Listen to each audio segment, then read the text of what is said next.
Okay, I decided I was going to make my box for my life support system out of some hardwood, just because I need it to be a little heavy so it won't be tipping, have a metal front. This is a piece of cherry that I cut last year on my homemade band mill. I think it's dried out enough. I got to run it through the planer, so I'm going to give it a try. I'm not sure how this is going to turn on the camera, but we'll give her a shot.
Wow, what a difference that makes.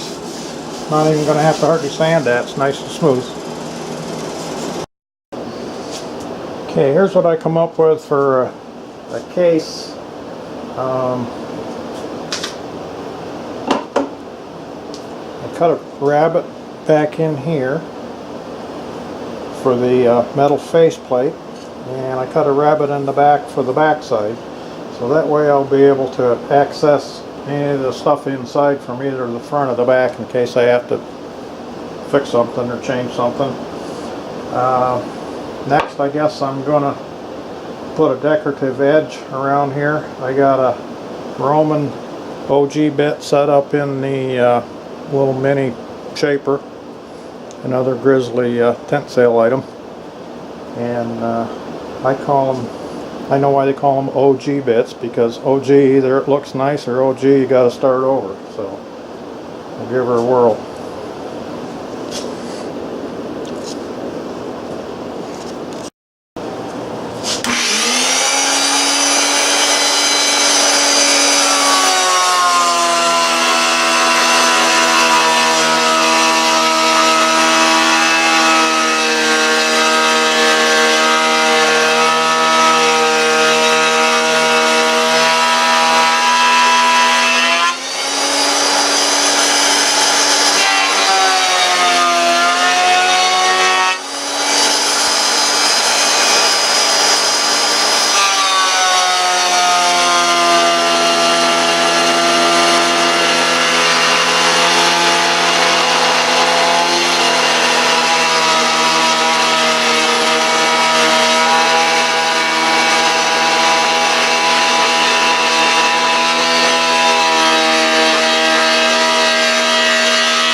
Well, I think we're successful.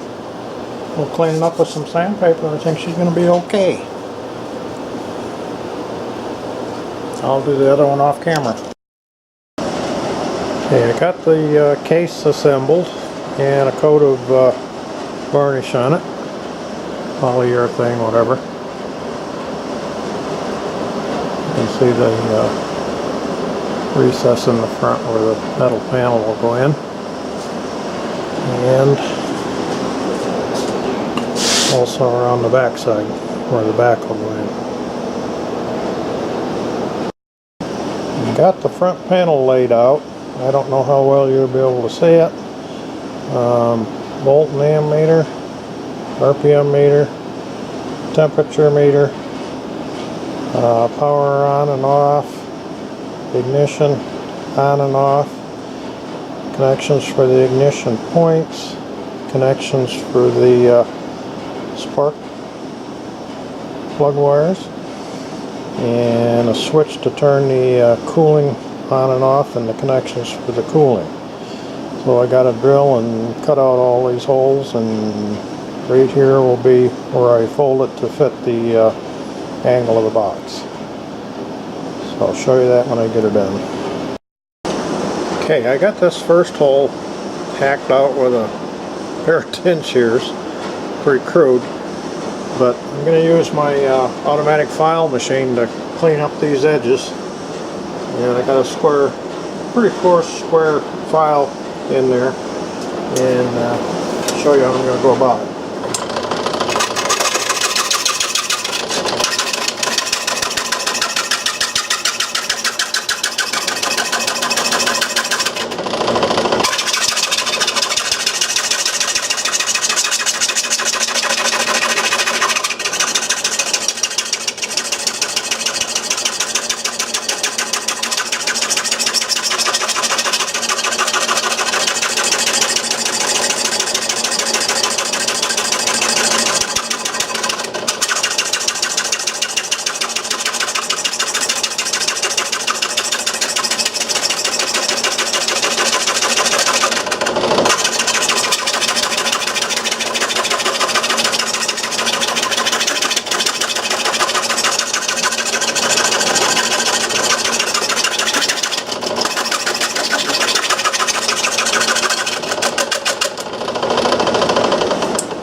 Okay, hopefully you can see it does a pretty nice job. I'm not going to bore you with the rest of it, but just thought I'd show you how I was going to do it.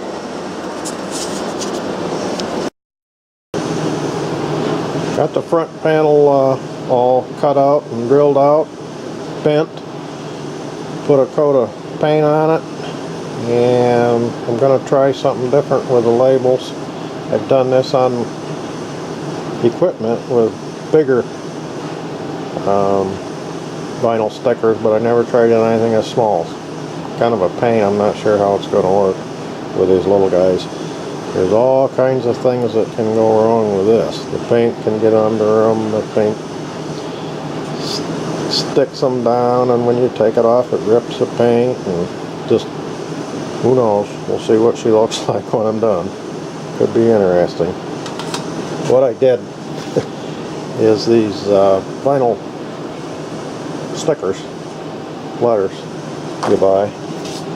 I just you just peel them off and stick them on there, and I'm gonna lightly dust over it with another coat of paint, different color.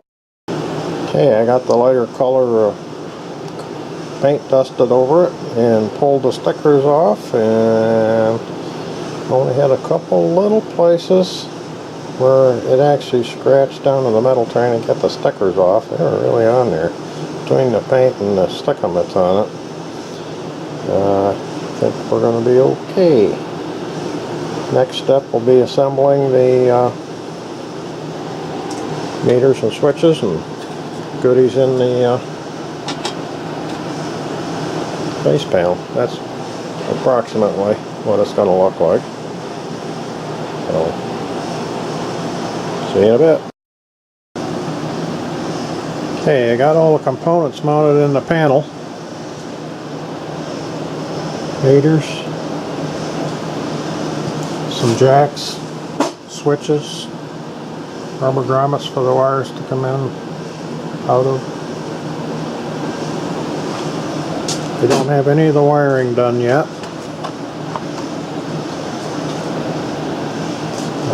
This is going to be the power meter, RPM meter. Oh, did that backwards. This is power meter, RPM meter, temperature, fan switch, main power on, ignition. This is where I got the coil mounted. This is where the spark plug wires will come in. I'm going to attach right to these terminal strips to give them a little support. Got my ballast resistor installed. And these terminals will be just for junctions for all the wires. So the next thing I'll do is get all that wired up. Okay, I got her all wired up. In the process of doing that, I discovered that I forgot to put a hole in the front for the RPM sensor, so I had to add that. And I got thinking, gee, I don't have any kind of protection if something goes wrong, so I added a fuse, put it up here on the 12 volts coming in. Let me power up the panel.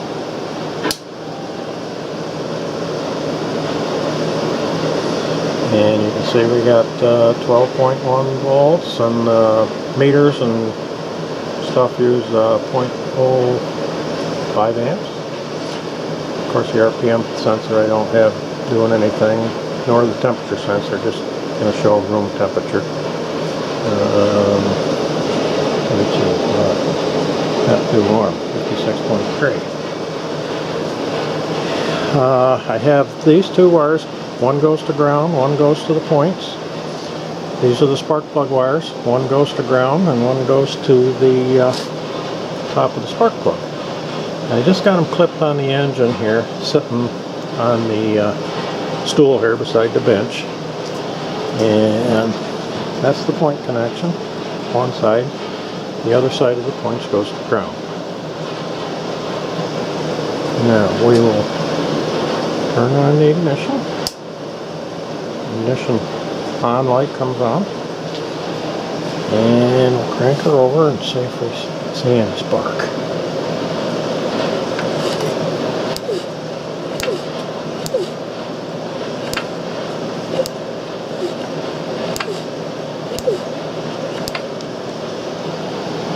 Okay, it looks like she's going to work.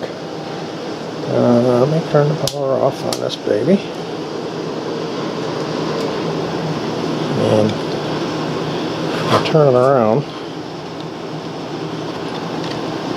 so you can see what a mess is. Let me unclip this power coming in. Okay, I left wires and stuff on the meters kind of long, just tied them back, and try not to cut anything off because you never know. Something might not work well and winds up needing it for another project. So kind of leave it so I can reuse them if I need to. Turned into quite a menagerie of wiring. I got a few connections yet to solder because I wasn't absolutely sure I had everything just right for the initial spark test. So I guess next move is get it mounted in the box, get the accessories, and get them on the engine, and see if we can get her to run. So if you like this video so far, give me a thumbs up and please subscribe. See you in a bit. Yeah, I guess it really wasn't over just yet. I forgot.